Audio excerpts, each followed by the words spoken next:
karena tidak mungkin seorang itu menjadi baik kalau pohonnya jelek.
Siap, terima kasih Pak Yus, Pak Mul yang terhormat.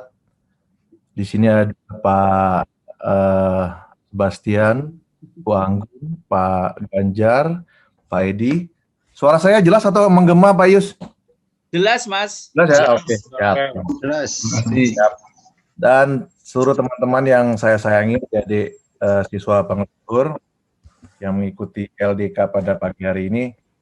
Perkenalkan saya Mas Marcel ya, atau panggil aja. Saya dipanggilnya Mas Marcel aja lah, karena di Merpati Putih pun di perguruan silat saya mau tua mau muda kita panggilnya Mas. Oke, Bapak dan Ibu terima kasih. Saya akan sedikit share apa yang menjadi pengalaman-pengalaman di hidup saya. Mungkin ini kita lebih luas dibanding mungkin saya menerangkan secara teori, karena tadi teori Mas Joko bagus banget, terutama untuk teman-teman calon-calon pemimpin nih di LDK OSIS ini kan mereka semua calon-calon pemimpin nih. Ketua OSIS sekarang adalah Daniel Gondang ya? Iya Mas. Daniel ya, oke Daniel. Nah, mungkin Mas Marcel perkenalkan diri dengan CV, nanti Mas Marcel share screen. Saya akan share screen. Oke. Ya, udah pada lihat itu di layar? Sudah kelihatan Mas. Sudah Mas. Kelihatan ya? Oke. Oke. Ini riwayat hidup gua normal-normal aja. Gua sarjana lulus. Oke, kemudian lanjut. Nah, ini apa yang sudah gua jalani dalam kehidupan gua lah. Gua dulu ketua cabang Jakarta Selatan dari Merpati Putih. Suara saya agak menggema nih kalau di tempat saya pakai earphone.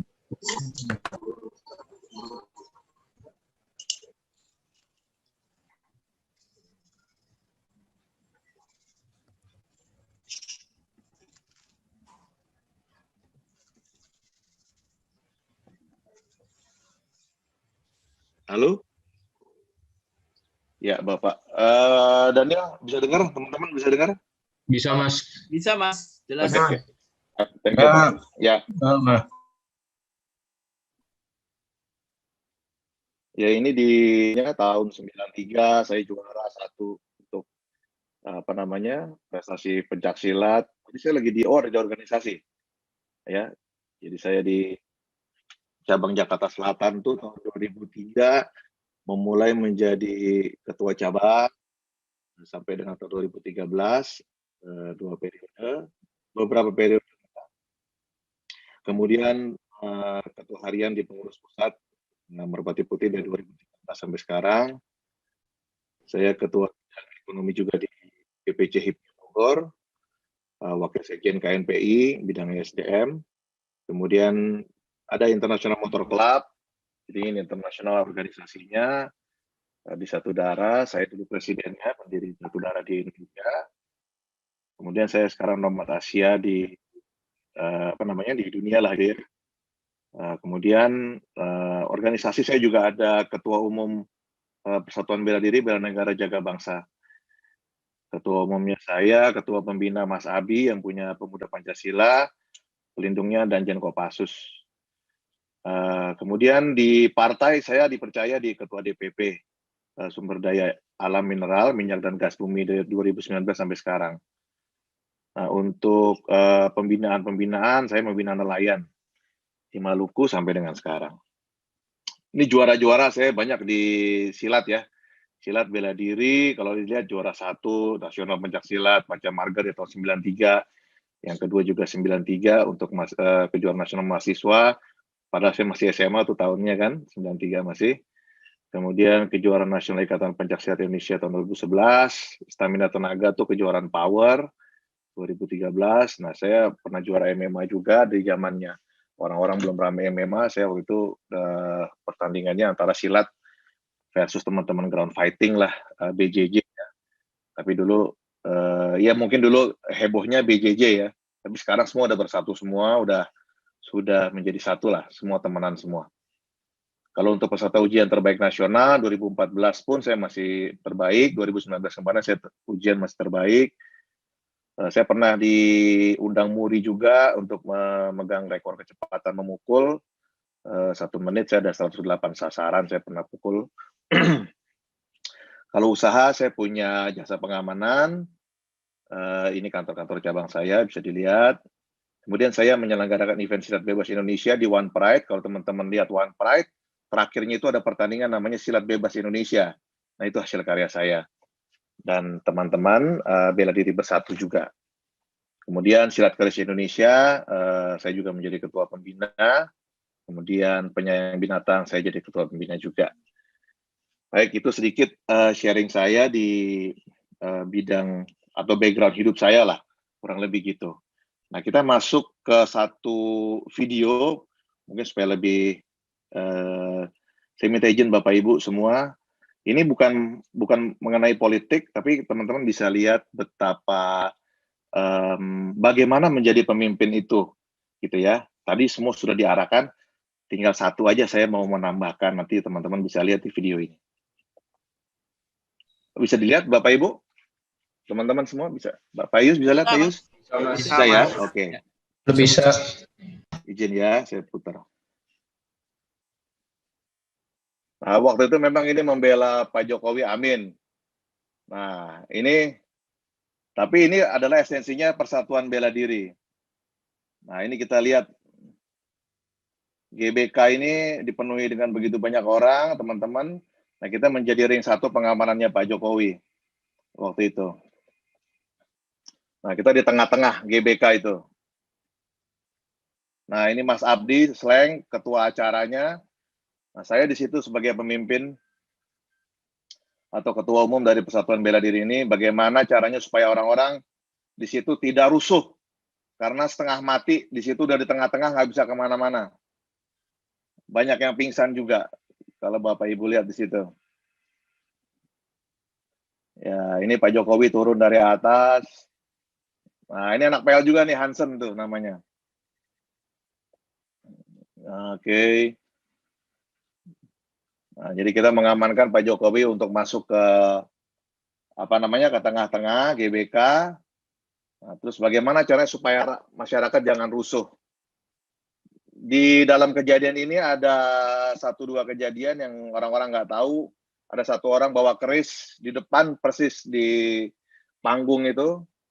Dan Tuhan sayang dapat ke orangnya, nggak sengaja juga, emang Tuhan udah kasih kode, dapat. Akhirnya kita temukan kerisnya segala macam, akhirnya mereka bisa kita tertibkan. Ya, kurang lebih itu sedikit ulasan sedikit cerita video-video dari saya untuk menambah keseruan pertemuan nih pada siang hari ini.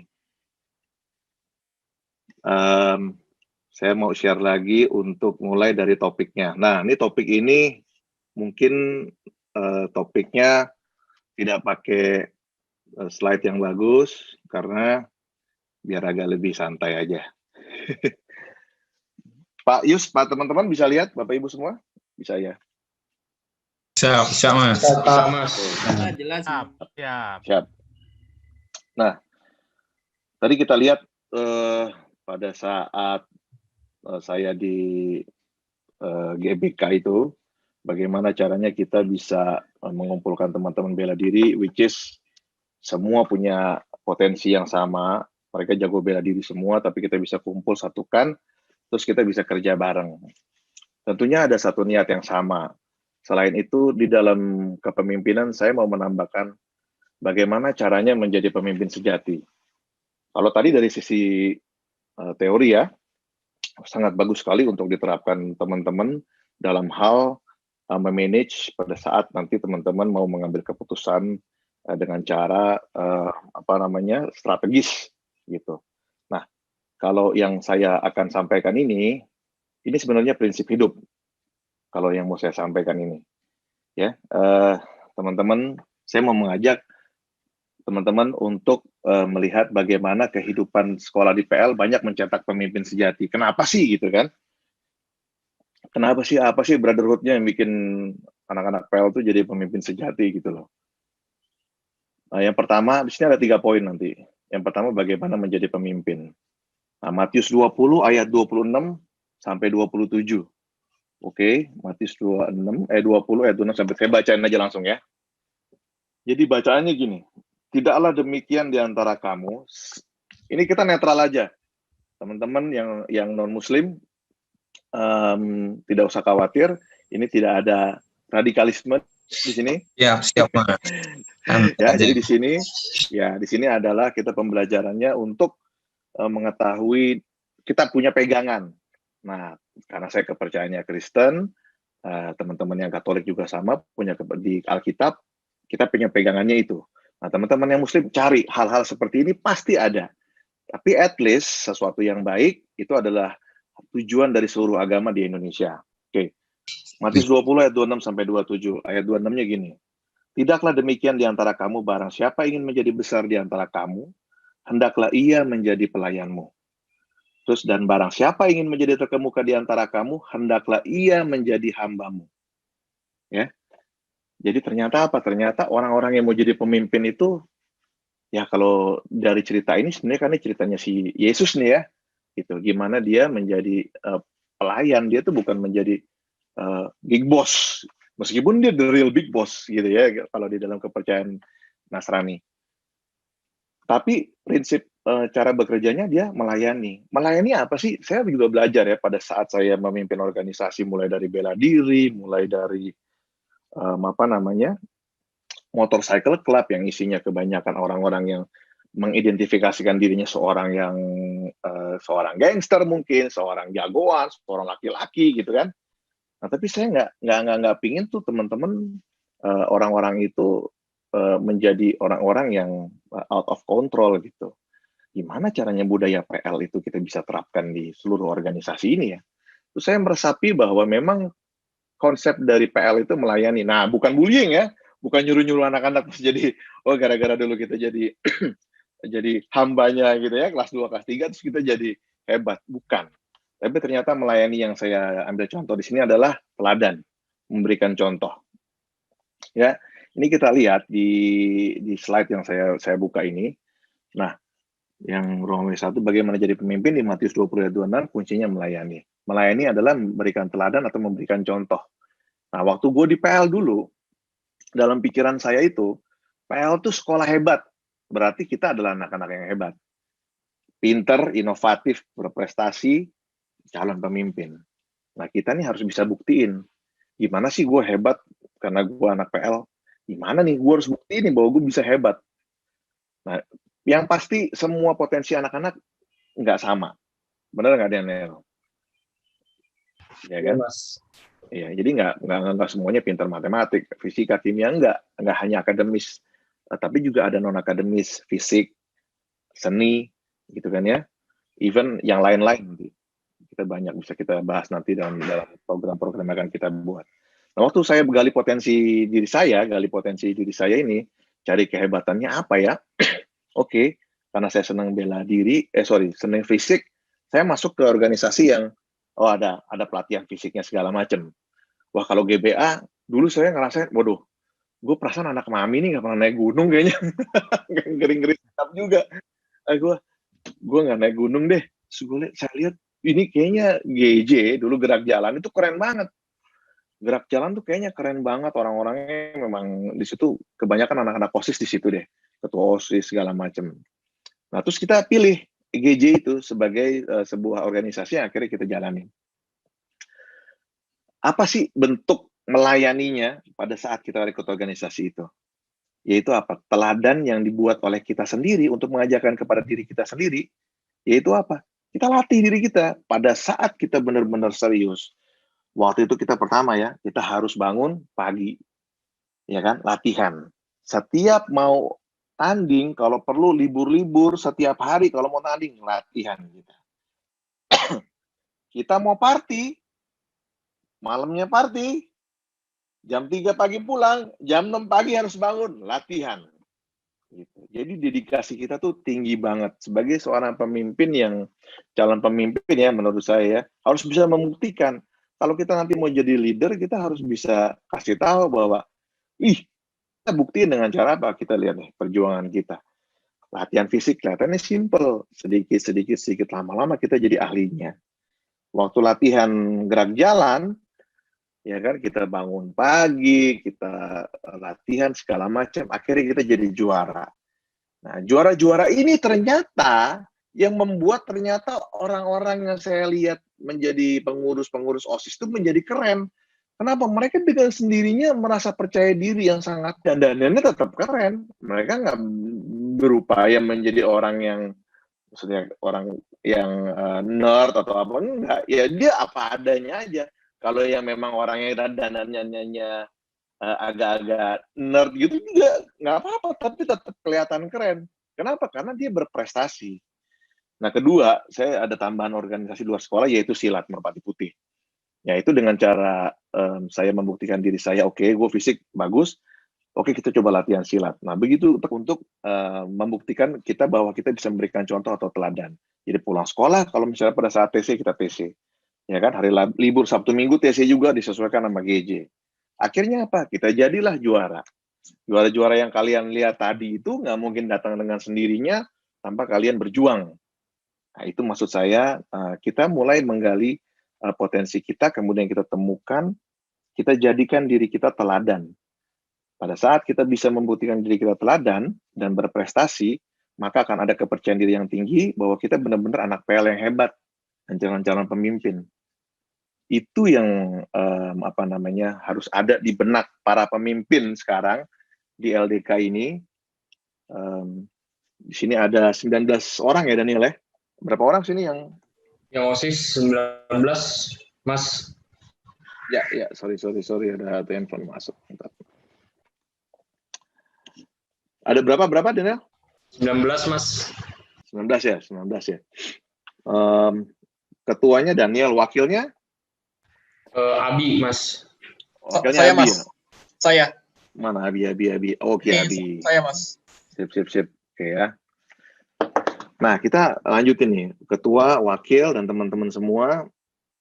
Dari sisi pemimpin yang tadi kita bahas tuh, udah jelas bahwa pemimpin harus melayani dan menjadi contoh.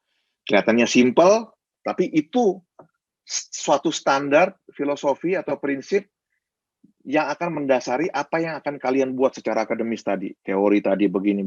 Tapi ingat, kalian harus bisa menjadi contoh. Sebelum kalian nyuruh bla bla bla bla bla, kalian harus ikutin dulu apa yang ada di dalam kegiatan itu atau apa yang ada di kalian rencanakan itu. Contoh, Mas Marcel bilang, kita kumpul pagi ya. Sebelum anak-anak kumpul, kita kumpul. Kita udah datang duluan. Ya kan? Contoh tadi yang di dalam Pak Jokowi tadi, yang tadi di GBK, itu mas-masa ngangkatin orang-orang, sampai dalam hati ini udah mau pingsan ini. Minuman nggak ada kan, kita dapat minum kita kasih orang. Sampai semua orang tuh akhirnya, kita mau nyuruh orang istilahnya jagoan semua, gimana caranya nyuruh jagoan semua? Kita harus kasih contoh. Nih, ya kan, kita datang, kita layani orang pingsan, kita angkat. Waktu di depan itu semua, di depan panggung itu semua, kan orang-orang udah mulai pingsan tuh. Pak Jokowi kan lama sekali kan keluar kan. Panas, matahari berterik. Mereka udah mulai pingsan semuanya. Kita angkatin. Sampai akhirnya ketemu ada satu provokator yang memang membawa keris waktu itu. Terus akhirnya atribut-atributnya segala macam terus kita sita. Tapi nggak ada keributan, nggak ada kerusuhan. Coba kalau sampai orang marah di situ, ya orang marah di situ karena misalnya pingsan apa segala macam, marah karena nggak ada atensi dari kita, bisa mereka naik panggung, misalnya masuk ke depan untuk nyeruduk. Tapi nggak ada kayak gitu. Jadi kita harus kasih contoh pada saat itu ke anak-anak kita sehingga teman-teman yang menjaga tempat itu pun dia ngelihat caranya gimana sih jaga orang ini supaya jangan mereka marah. Oh, Mas Marcel ngangkutin orang-orang. Oh, Mas Marcel ngasih minum. Oh, Mas Marcel ngomongnya baik-baik sopan pada saat itu. Jadi mereka ngeliat, oh, oke, gue kalau jadi security kan bawaannya apa lo yang mundur semua gitu kan. Bawaannya pengen gitu kan. Tapi kita nggak boleh begitu. Bayangin aja kita cuma berapa orang lawan segitu ratusan ribu orang, mati kita kalau macam-macam. Ya kan? Nah, di situ adalah salah satu contoh bagaimana pemimpin itu harus memberi teladan atau melayani. Bahasa di dalam kitab sucinya itu melayani. Nah, Mas Marcel lanjut untuk itu. Atau mungkin ada yang mau sebelum lanjut kan ada 3 poin nih. Ada yang mau tanya nggak mengenai melayani, teman-teman? Dari saya jelas, Mas.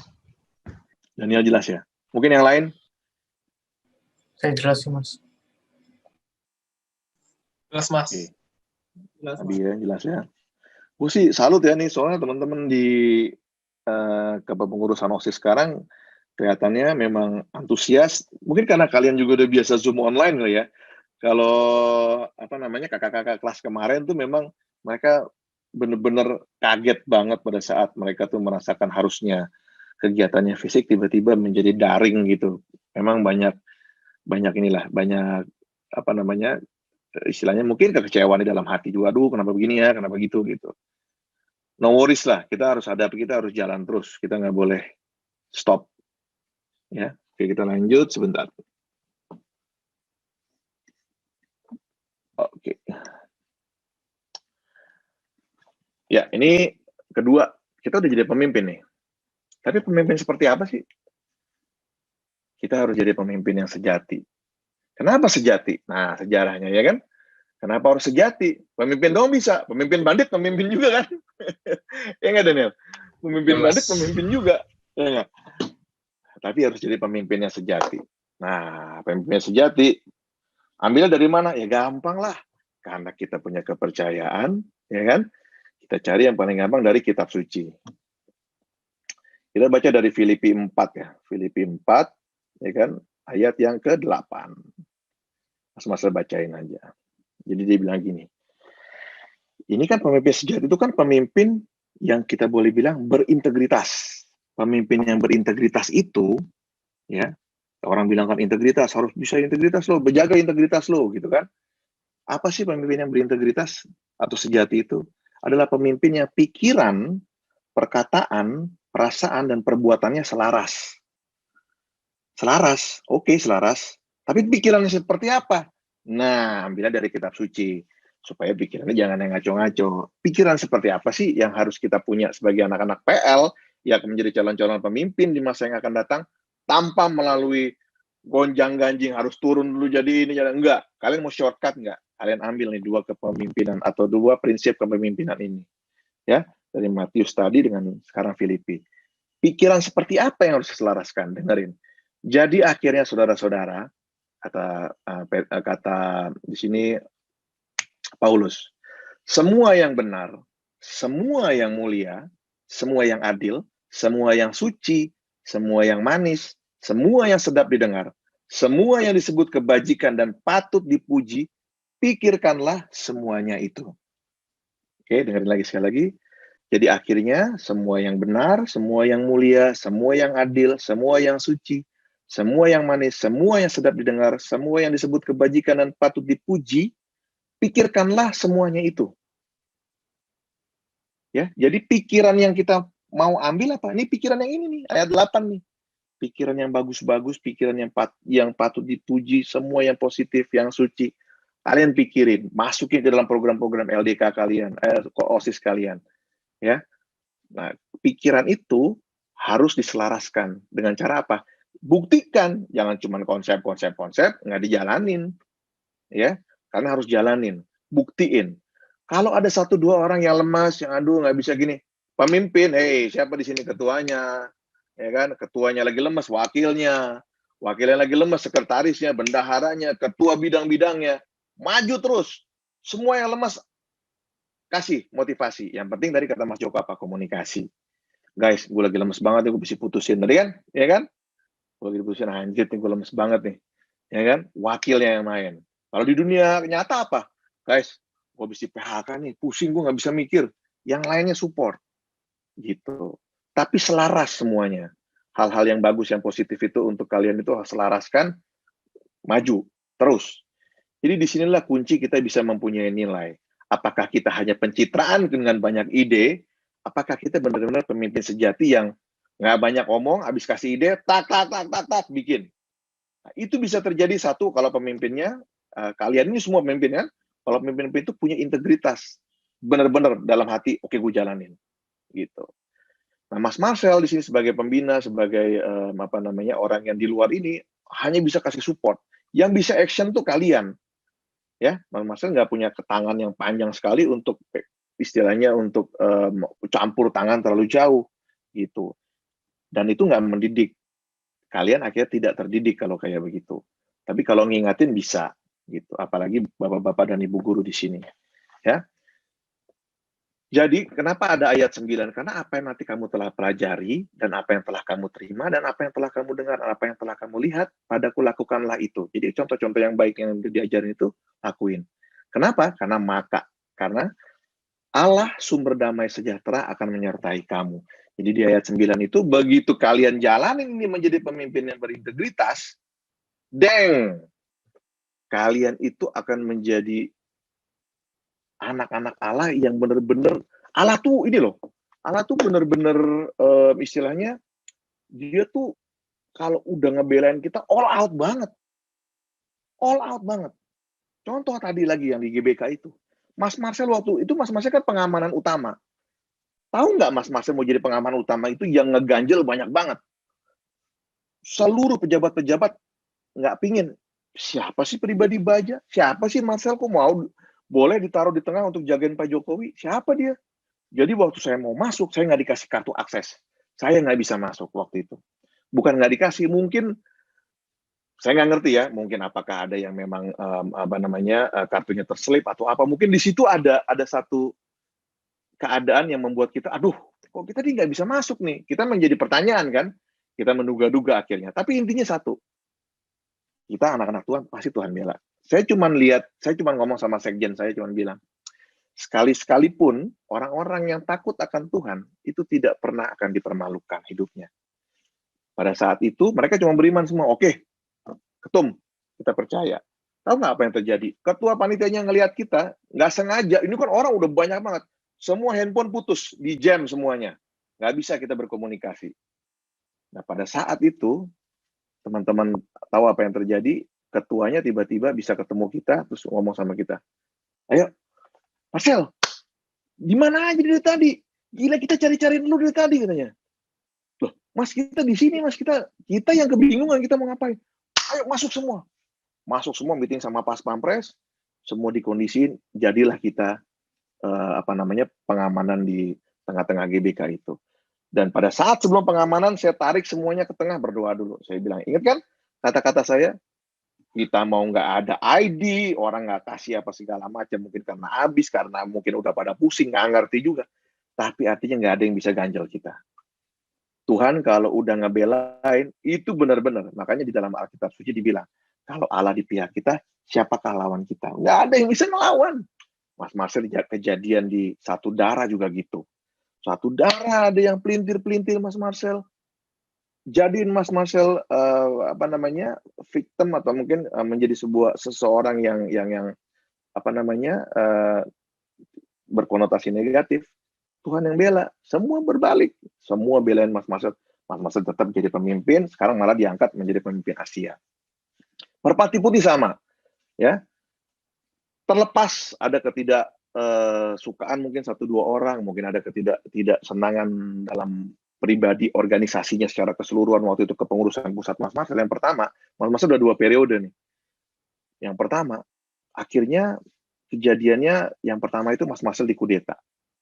Nah, dikudeta, dalam pengertian kudeta tuh nggak sampai pukul-pukulan sih, tapi artinya kita diturunin di tengah jalan.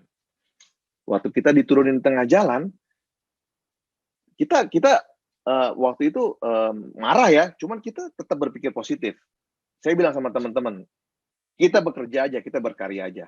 Akhirnya waktu kita di hold itu, kita dipecat, kita malah bikin karya-karya baru. Ya lahirlah Silat Bebas Indonesia yang Road to One Pride sekarang yang ada di TV One Pride setiap hari Sabtu. Itu adalah hasil karya pada saat kita dikudeta, tapi kita terus berkarya gitu. Begitu orang udah ngelihat karya kita, langsung orang, Mas Marcel, boleh nggak bantu pimpin Merpati Putih lagi? Ya, jadi kita tuh nggak mungkin nggak dibela sama Yang Maha Kuasa kalau kita selaras pikiran, perkataan, perasaan, dan perbuatan kita. Nah, di sini Mas Marcel mau kasih lagi sedikit. Oke, jadi teman-teman LDK ini ya harus berlomba-lomba menjadi teladan atau pemimpin sejati, ya. Karena pemimpin atau imam yang sejati itu adalah laki-laki yang diharapkan lahir dari siswa-siswa anak-anak PL. Jadi kalau orang-orang tanya, kenapa ya anak-anak PL itu banyak pemimpin-pemimpinnya? Karena memang mereka terbiasa untuk membuktikan apa yang mereka rasakan. Gue masuk PL, gue anak-anak the best. Alumni gue the best semua. Gue harus jadi the best. Gimana caranya? Gue buktiin dengan diri gue sendiri. Jadi nggak sibuk lagi mikirin harus ngebully adeknya, harus begini. Nggak ada udah. Pokoknya gimana caranya gue ini nanti ke depannya gue harus menjadi pemimpin. Ini semua pendidikan calon pemimpin semua. Kalian ini istilahnya pemimpin LDK yang sekarang ini, OSIS ini, adalah special force-nya. Kalian harus bisa nge-brainstorm atau misalnya menyalurkan virus kebaikan ini untuk menjadi pemimpin nih, seluruh teman-teman kalian. Lu tuh anak-anak PL, lu anak pemimpin, lu calon-calon pemimpin sejati. Pemimpin sejati gimana sih? Lu kalau ngomong, lu mikir, lu apa, lu kerjain. Jangan lu cuman konsep aja, ya kan? Tapi lu nggak lu kerjain. Jadi para peserta LDK harus berlomba-lomba menjadi teladan untuk pemimpin sejati. Ya, untuk teman-teman, di mana ucapan dan perbuatan harus selaras. Supaya ayat 9 tadi dapat terjadi dalam hidup kita, yaitu apa? Allah sumber damai sejahtera akan menyertai kita. Kalau Allah ada di pihak kita, nggak ada lawannya. Maju terus menjadi kepala dan bukan ekor. Nah, ini dari Mas Marcel untuk yang teman-teman menjadi pemimpin sejati. Nah, yang ketiga, Mas Marcel mau ngobrol tentang atau diskusi tentang program-program ke depan yang bisa kita jalani. Nah, contohnya mungkin seperti ini ya. sorry.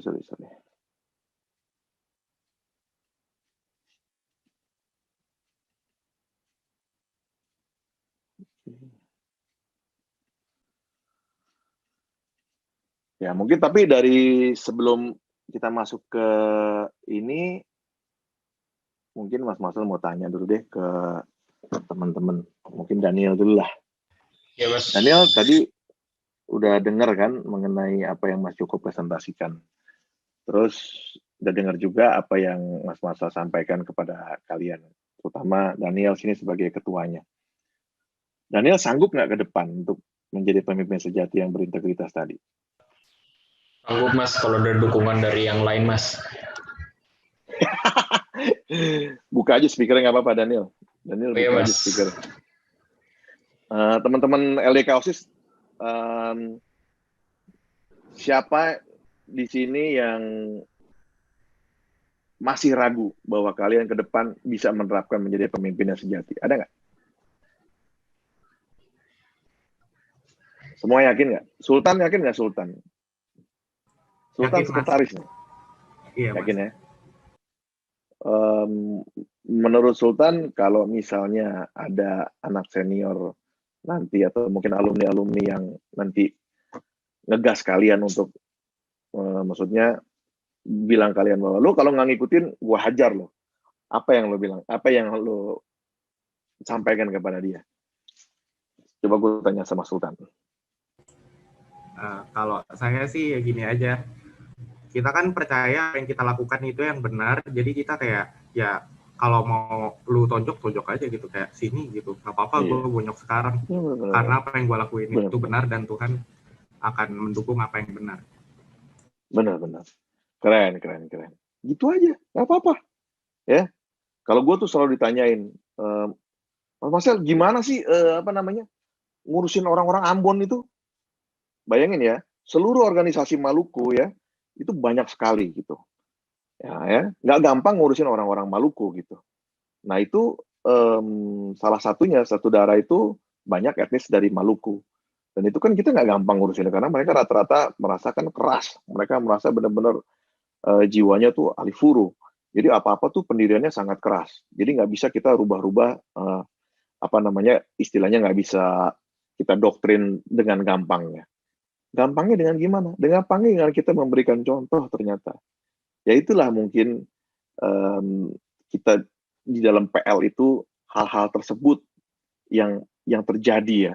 Dan itu saya yakin itulah yang terjadi. Kenapa? Saya waktu sekolah saya punya figur kakak kelas yang saya idolakan, saya segani segala macam.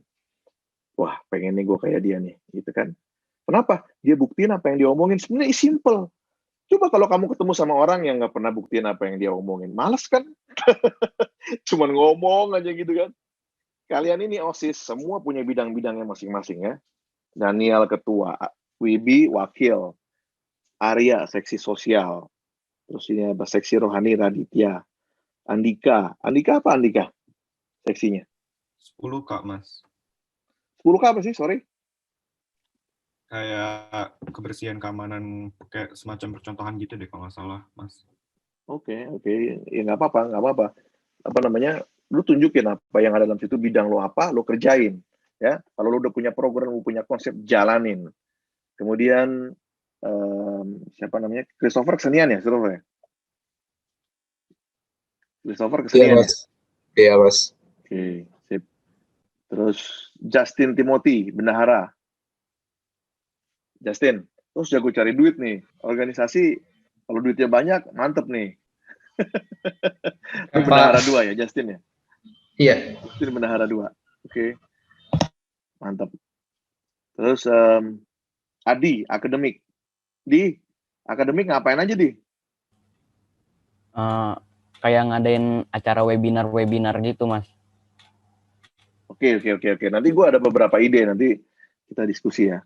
Terus kemudian Jojo, seksi olahraga. Jo, Iya, Mas. lo olahraga lo apa? Bola. Oke, good. Ya nanti mantepin apa yang ada di dalam program-program lo. Terus Nathanael Foza, bendahara 1.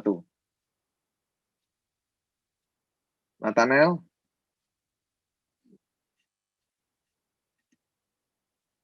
Nggak bisa di-unmute.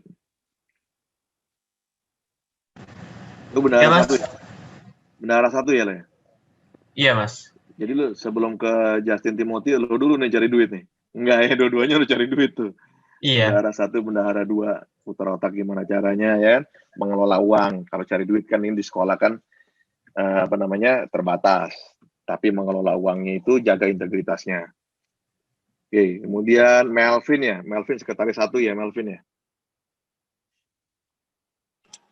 Ya, Mas. Melvin atau Melvin? Melvin, Mas. Melvin. Iya, Mas. Jadi gimana nyokap bokap lu bikin nama supaya orang nggak bisa ngikutin ya? Iya kan? Susah banget. Panggilannya Mel ya. Iya, Mas. Oke. Sekretaris. Oke, thank you Mel. Ya, Mas. Kemudian Hilarius Danisworo apa nih? Punto. Iya, Mas. Kok gambar lu freeze nih? Iya, Mas. Lu apa ininya? Bidangnya? Humas dan publik. Humas dan publik. Oke, humas dan publik. Ngapain aja ntar? Program-programnya? Ini apa? Oh, ini IG gitu sih. Instagram tentang untuk mempublikasikan SMA Pangudilur keluar. Oke. Cuman gue sih ada ya beberapa anak-anak PL dan Instagramnya anak-anak GPA juga di gue. Ya bagus sih, tapi kalian bikin harus lebih kreatif lagi tuh.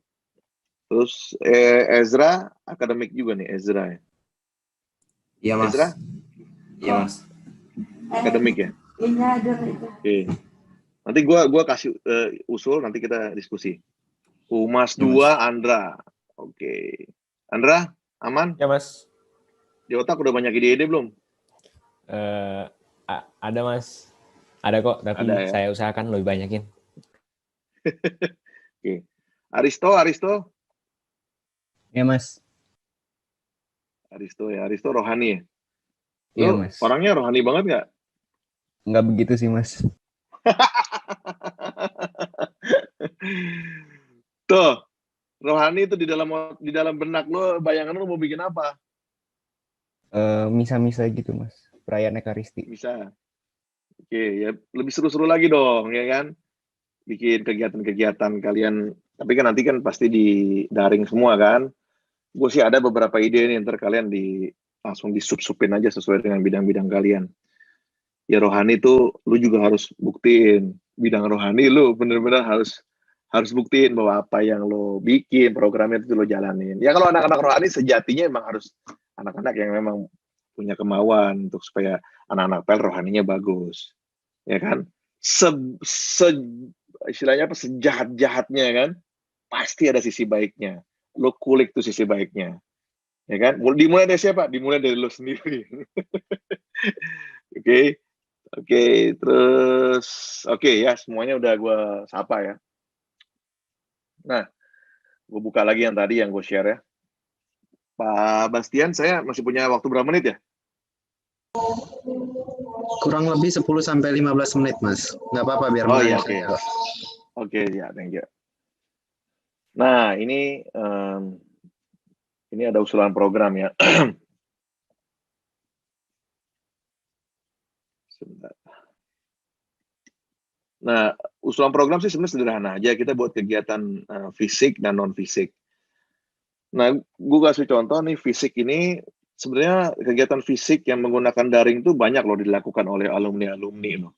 Kalau kalian lihat tuh latihan lomba kardio tuh banyak dilakukan. Nah, cuman kita latihan bareng aja, latihan bareng. Karena ini gue bagi menjadi kita latihan dulu, baru kita lombain.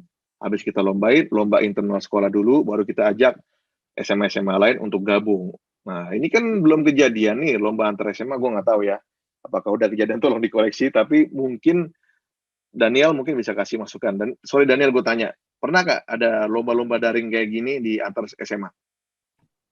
Belum sih Om, kalau dari sebelum-sebelumnya belum ada yang kayak antar SMA gitu. Nah, belum kan? Nah, kita harus jadi inovatif, innovator gitu. Kita jadi nanti pendobraknya. Tapi kalian latihan dulu, soalnya jangan sampai lomba antar kalah ya kan? Latihan dulu 3 bulan. Kalian kan punya kepemimpinan OSIS nih, punya timeline nih. Kalian bikin latihannya dulu. Latihannya misalnya apa? Kalau secara fisik, anak-anak yang jago fisik, bikin latihan yang bersifat power, ya kan? Dari Merpati Putih, teman-teman Merpati Putih bisa kasih masukan, Mas saya bisa kasih masukan. Kalisteknik ada namanya Mas Bramantio, itu orang-orang kalisteknik yang istilahnya legend-legendnya kalisteknik, anak PL tuh. Itu bisa sama dia kasih pelatihan. Nah, kemarin Mas Marcel sama Pak Mul dengan beberapa Pak Guru waktu itu ingin membuat satu tempat pelatihan gym di PL. Cuma kan sekarang kita nggak bisa nih. Nah, kita nanti latihan di rumah aja dulu, nggak apa-apa. Latihan bareng-bareng kalisteknik. Ya kan? Seru lah. Ntar dimulai dari kalian latihan yang sederhana sampai yang rumit-rumit. Begitu kalian bisa latihan yang rumit-rumit, gerakan yang rumit-rumit, kalian masuk ke Instagram, kalian juga kan yang dapat follower banyak gitu loh. Kalian juga yang dapat eksistensi. Gitu. Nah, kardio, virtual, lari, sepeda, segala macam itu udah dilakuin sekarang sama para senior-senior kalian. Nah, kalian nanti saya minta, contohnya sama kayak Mas Rifas Siahaan, nanti saya minta tolong ajarin deh ke teman-teman nanti seksi olahraga, gimana caranya buat daring untuk bikin latihan misalnya virtual lari atau sepeda. Sehingga kita lari sendirian aja, tapi di dalam handphone kita segala macam itu kita harus sebenarnya lari sama orang banyak. Minimal anak sekolah PL dulu, ya kan? Kita antar PL dulu, bareng-bareng kita lari. Larinya sendiri-sendiri gitu. Tapi kita tahu, nanti kita bisa ngukur kemampuan diri kita. Habis kita latihan sendiri-sendiri itu baru nanti kita lombain. Oke, 2 non fisik. Nah, non fisiknya ini udah jelas kalau sekarang ini hampir apa yang kita lakukan non fisik kan. Ya kan, startup nih segala macam nih, aplikasi-aplikasi ini momennya. Cuman mungkin dalam sisi science, teman-teman programming, atau misalnya ada yang bisa ngelatih atau ngajarin robotik, ya kan, nanti kita tanya, kalau nggak salah di PL ada juga profesor-profesor yang bisa ngajarin robotik, ya kan. Tadi gue udah berpikir kimia juga, cuma kimia ntar jadi perakit bom lagi, gue ngeri juga. Jangan sampai jadi perakit bom ya. Nah, kemudian nyanyi dan musik. Ini yang paling basic lah. Ini yang gampang banget sebenarnya. Lu bikin latihan dulu. Bikin dulu latihan antara kita-kita dulu, ya kan, yang suka latihan nyanyi-nyanyi, latihan nyanyi, ya kan, cari nanti guru-guru yang bisa kita, atau alumni-alumni yang bisa ngelatih nyanyi. Kemudian apa? Musik. Latih musik. Ya kan? Ada Nikita Dompas, gitarnya, dia dosen musik apa? UPH. Ya kan? Dosen musik UPH tuh Daniel tuh. Itu bisa diminta untuk kasih tips-tips latihan gitar. Dia cuman kayak tadi kan, nggak perlu lama-lama gitu. 20 menit aja dia sharing apa segala macam, mungkin dia di jalan apa segala macam, kalian bisa latihan sama dia. Selesai dari situ kalian jalanin. Begitu kalian punya kelebihan-kelebihan yang dia punya, kalian nggak ada malu-malunya. Orang yang latih gua, yang ngajarin gua ini alumni gua, ya kan? Kalau dibilang, lu nirunya Nikita Dompas ya? Iya, itu pelatih gue, itu senior gue. Nah, gitu. Oke, kemudian yang tadi non-fisik tadi, misalnya masak. Why not? Masak, ya kan? Oh, tadi musik tambahin lagi tuh. Keroncong yang udah kita jalanin, bikin lagi, lebih modern. Ya kan? Kalau kemarin ada penelitian dari teman-teman saya, apakah keroncong itu masih diminati? Keroncongnya memang udah mungkin menurun peminatan. Tapi begitu keroncong itu dinyanyikan lagu-lagu zaman sekarang yang misalnya bersifat top 40 yang sekarang, itu orang-orang gampang banget mencerna dan mau untuk ngedengerin lama gitu. Pada saat dia mau ngedengerin lama, nanti dia akan cari tahu nih pakai apa sih, pakai alat musik apa? Keroncong. Dia akan bayangin kalau gue sama teman-teman gue bikin gini keren juga ya. Iya kan? Bikin kayak gini tapi musiknya musik zaman sekarang. Nanti dia bikin lagi musik yang baru. Jadi kalau kita ngegiring keroncong, jangan kita paksain anak-anak sekarang, kita suruh dengerin keroncong yang zaman dulu. Gitu. Jadi kita mainnya dari alus. Kita bikin musik yang sekarang, kita cari keroncong-keroncong yang bisa nanti disesuaikan dengan musik sekarang gitu ya, ini ide aja. Nah, nanti baru anak-anak itu didengerin. Nah, ini ya untuk cari, untuk clickbait supaya anak-anak senang sama keroncong. Gitar dan sebagainya atau beatbox, silakan tuh bikin. Nah, tadi gue bilang masak. Kenapa? Anak gue aja SMP sekarang udah bisa masak. Ya kan? Karena dia daring apa segala macam, nggak tahu momen makannya, nggak tahu. Akhirnya dia ngeliat emaknya masak, nyokapnya masak, ya kan? Bibinya masak di rumah, dia ikutan. Mulai dari goreng yang sederhana, bikin pop mie gitu ya. Sampai akhirnya, oh ini tinggal nyemplung-nyemplung ini doang, akhirnya bisa masak. Kalian bikin aja. Lu bikin lomba masak antara SMA, ya kan? PL yang inovatif, viral, men. Ya kan? Gue nggak bisa masak. Jangan mikir gue, oh mas-masnya kayaknya bisa masak nih. Enggak, gue nggak bisa masak. Tapi gue ngelihat, oh ini ide-ide kayak gini, kita out of the box, kita jalanin. Itu yang mungkin pasti Pak Yus ketawa karena Pak Yus ya bener juga nih ya, Pak Yus ya seru juga ya kalau anak-anak bisa masak gitu kan, keren. Modal kalian ntar sekolah di luar negeri, modal kalian nanti misalnya jomblo terus, jangan sampai jomblo terus ya anak PL. Oke. Kemudian timeline.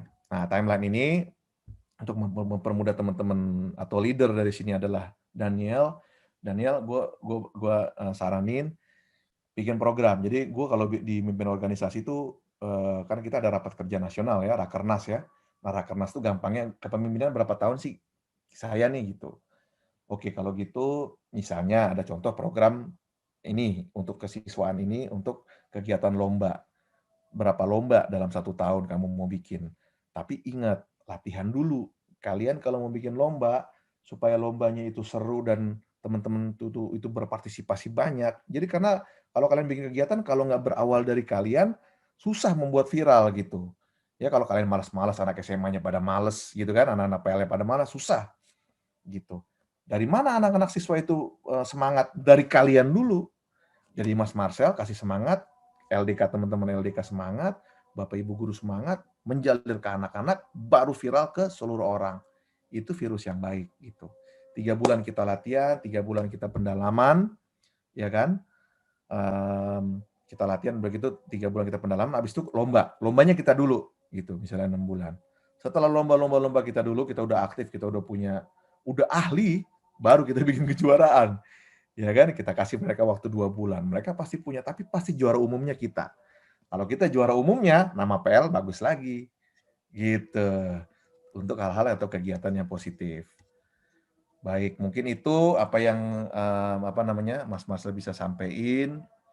Intinya kalau Mas Marcel memang kenapa berhubungan dengan firman Tuhan, dengan kayak gitu-gitu, karena Mas Marcel pernah ngejalanin hidup dalam lembah kekelaman, ya kan? Mentok sana, mentok sini, mentok sana, mentok sini, punya bisnis banyak, tapi pendapatannya hancur lebur gitu ya. Ya kan? Begitu pada saat kita ada dalam track yang tadi dibilang bahwa Tuhan menyertai, semuanya kayaknya smooth. Emang nggak ada halangan yang tetap ada, tapi kali kita tuh dijaga benar gitu. Dijaga benar supaya kita tuh jangan jatuh tergeletak. Banyak pertolongan dari teman-teman kiri kanan tuh yang bisa kalian dapat, yang orang pikir gila nih, kok kayak mukjizat ya? Nah, orang-orang yang hidupnya dalam penyertaan Tuhan, tiap hari dapat mukjizat, sehingga nggak kerasa kayak mukjizat. Orang dari luar kayaknya melihatnya mukjizat, tapi kita ngerasain kayak, enggak, itu biasa emang. Mau ngomong, Tuhan saya mau ada kegiatan. Ini kalau bener-bener butuh, hujan deras nih, kita mau ada kegiatan, itu Tuhan tuh belain sampai kayak gitu. Injek halaman depannya, plak, itu bisa berhenti hujan. Orang ngeliatnya kayak mukjizat. Buset nih, gila Mas Marcel sakti. Mas Marcel nih ya, contoh ya, kalau kalian pernah ngeliat YouTube-nya Pribadi Baja, tutup mata, itu tutup mata filosofinya. Ada 2 ya, di dalam Merpati Putih. Ada getaran deteksi gelombang, karena kita pakai kekuatan tenaga, keluar itu gelombangnya, ya kan? Terus kita bisa ngerasain panas segala macam bentuk dari sebuah materi itu. Yang kedua, itu naluri. Nah, naluri itu dari mana? Dari hati. Pada saat hati kita melekat sama Tuhan, tutup mata, teman bilang, ini warna apa? Tuhan bilang, biru. Ini warna apa? Kuning. Padahal itu diuji coba di balik tembok, mau jauh, mau di Instagram live. Saya pernah di Instagram live, saya disuruh madep ke belakang, orangnya ngangkat benda, warnanya apa, namanya apa, segala macam, itu udah biasa. Jadi naluri atau isi hati kita apabila kita melekat dan isinya itu memang suara Tuhan, nggak mungkin Tuhan kasih sesuatu yang jelek kan buat kita gitu loh. Itu dari situ, kepercayaan diri kita dari situ. Ngelatihnya tuh memang kita banyak meditasi. Meditasi itu tuh gunanya apa? Komunikasi sama Tuhan. Nah, makanya kita boleh dibilang apa yang keluar dari yang kelihatan buahnya itulah hasil dari apa yang kita selalu tabur di dalam hati kita. Makanya jauhi hal-hal yang Tuhan nggak suka. Itu aja tugasnya kita sebagai manusia. Selainnya terserah, silahkan jalani. Tapi kalau hati kita melekat sama Tuhan, keren deh hidup kalian. Nggak usah capek-capek puluhan tahun menjadi orang yang berjuang setengah mati. Nggak, 28 tahun jadi miliuner. Amin. Kayak gitu ya. Amin, Mas. Oke, mungkin kalau ada yang mau nanya silakan. Saya buka pertanyaan. Makasih. Silakan teman-teman yang masih ada pertanyaan. Ini ada 4 menit lagi ya Mas Marcel ya. Siap 4 menit Mas. Pak Yus. Mas Marcel, tadi yang terakhir tuh rada tertarik saya nih. Kan tadi ada tentang meditasi gitu ya Mas Marcel. Ya. Nah itu caranya supaya meditasinya tetap di jalan yang benar itu gimana Mas Marcel? Kan kalau kita meditasi kan nggak selalu yang datang putih kan Mas Marcel. Nah, gitu. Gimana tuh Mas Marcel? Oke. Nah kalau saya pertama, kalau meditasi itu selalu pertama itu mengucap syukur sama Tuhan. Pada saat kita mengucap syukur ya, mengucap karena gini. Kemudian kita memuji Tuhan kan, setelah kita mengucap syukur pasti kan setelah kita terima kasih, pasti terima kasih Tuhanku yang maha besar, Tuhanku yang maha suci, yang maha agung gitu kan. Nah, pada saat itu kita akan terkoneksi dengan Tuhan. Nah, di dalam ilmu frekuensi atau gelombang, ya, itu ada gelombang warna itu, semua materi itu punya punya jumlah frekuensinya gelombangnya. Nah, gelombang yang tertinggi siapa? Gelombang Allah. Pada saat kita ada dalam gelombang Allah, itu nggak ada lagi gelombang yang bisa masuk. Contohnya apa? Radio. Apa? Kalian begitu ketemu frekuensinya, misalnya contoh Prambors, berapa sih? 102,2 ya? Kelak! Pas! Yang lain bisa masuk nggak? Nggak bisa masuk kan? Nggak bisa masuk. Apalagi nih yang kalian konekin ini yang punya langit dan bumi. Kelak! Pas! Kalau saya tandanya apa? Sukacita, damai sejahtera, senyum. Jadi ada, kalau Mas Bair tuh dari meditasi kateda, dia bilang terapi senyum lah, ya yoga apa segala macam terapi senyum. Tapi memang konsepnya itu, begitu kita terkoneksi sama yang Maha Kuasa itu benar-benar terkoneksi, rasanya kan damai sejahtera tuh. Senyum, bahagia. Saya gitu. Coba dilihat di contohnya pribadi baja yang saya pas deteksi benda-benda itu. Saya bilang sama Volan juga sama. Coba Volan simple aja, saya bilang, tutup mata lo, bayangin keadaan lo yang paling lo bahagia. Mengucap syukur sama Tuhan, apa segala macam, lo rasain damai sejahtera. Cuma kalau saya ngomongin Tuhan gitu segala macam kan, Volan kepercayaannya beda ya waktu itu ya. Maksudnya dia kan nggak bisa saya doktrin itu. Tapi saya bilang, coba bayangin suatu hal yang membahagiakan, damai sejahtera. Tapi kita yang udah tahu damai sejahtera itu adanya dari Tuhan, ya kan? Udah nggak usah capek-capek bayangin yang lain-lain. Bayangin kasih sayang Tuhan sama kalian, kesehatan, ya kan? Kalau yang ganteng mengucap syukur udah ganteng, ya kan? Kalau yang pintar, pintar. Ya, apa yang Tuhan berikan kalian mengucap syukur. Habis itu kalian puji-puji dia. Kenapa? Tuhan itu nggak bisa muji dirinya sendiri kan? Yang bisa kita lakukan adalah memuji dia. Pada saat kita memuji dia, mengucap syukur semua, ini kita terkoneksi. Klek! Begitu udah koneksi begini, getaran itu tutup mata itu, nanti kalian bisa pakai tonggak juga jalan. Pakai tonggak jalan. Bisa. Nanti habis itu deteksi warna. Itu pakai naluri. Itu lebih sadis. Kenapa? Itu bisa terpisah ruang dan waktu dan nggak perlu kita deteksi benda. Karena kalau gini kita harus gelombang. Kita harus mengandalkan gelombang di depan kita deteksi. Kalau kita dihalangin benda gini, ini akan terpengaruh kalau kita ada halangan benda lagi. Tapi kalau naluri, itu nggak bisa bohong. Yang kalau kalian lihat orang-orang merpati putih yang bisa baca, tutup mata, itu semua naluri. Deteksi, waktu kalian deteksi, nanti di dalam otak, kereta tulisannya. Itu kereta bener. Nah itu nanti sesi khusus lah kita belajar untuk makanya bikin latihannya nanti Mas Marcel yang latih.